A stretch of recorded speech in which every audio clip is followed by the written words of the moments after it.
Senior defense officials tell Fox they strongly suspect Russia was behind a cyber attack on the chairman of the Joint Chiefs Office emails. This comes in the wake of the director of national intelligence blaming the Chinese for the largest ever cyber attack, stealing personal data of tens of millions of Americans. Senator Cruz, in your view, have Russia and China committed acts of cyber war?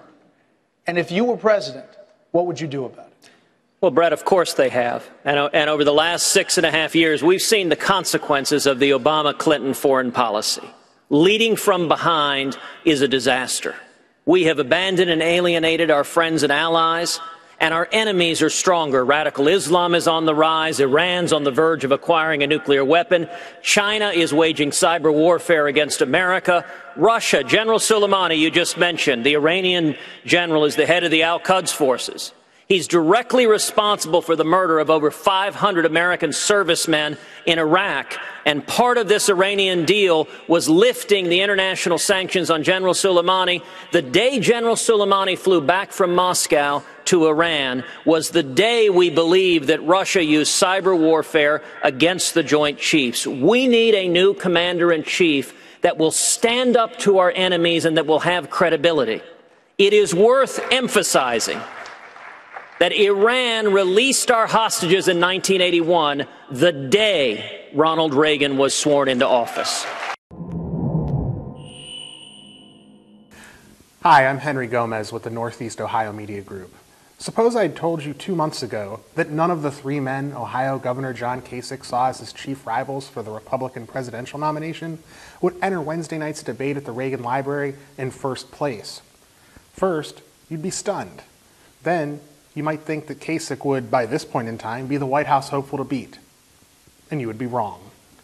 All eyes will again be on Donald Trump, the unpredictable and unapologetic real estate mogul who is leading every poll that matters right now. People also will be watching Dr. Ben Carson, another anti-establishment candidate who has rocketed to second place nationally and in the key early states of Iowa and New Hampshire. The biggest target will be on Trump's back. But Kasich and his advisors are bracing for an attack, and here's why. For starters, Kasich has shown improvement where the big 3 have plunged, or in the case of Rubio, failed to capitalize on the stumbles of others. Secondly, conventional wisdom says Trump and Carson are can't-win contenders who voters will flirt with before settling down with a nice candidate they can take home to mom. In this case, Bush can't afford losing to Kasich in New Hampshire, Rubio can't afford to let Kasich leapfrog him as the Bush alternative, and Walker can't afford to let Kasich leapfrog him as the reform-minded Midwest governor of choice. John Weaver, Kasich's chief strategist, told me Monday that he expects someone to throw an elbow Wednesday night. Of the big 3, keep an eye on Scott Walker. The Wisconsin governor's campaign has suffered the most in the polls, and his advisors have indicated he will be eager to draw contrasts with his GOP rivals. One area where Walker could attempt to draw a distinction, Obamacare. Walker rejected the program's Medicaid expansion while Kasich embraced it as an opportunity to bring back federal dollars to Ohio and to help the poor.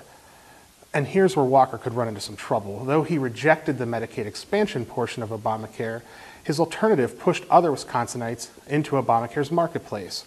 Put another way, Kasich may have embraced Obamacare, but so did Walker. I know you are, but what am I? It's the classic retort of our political discourse. We'll have a lot to watch at Wednesday night's debate.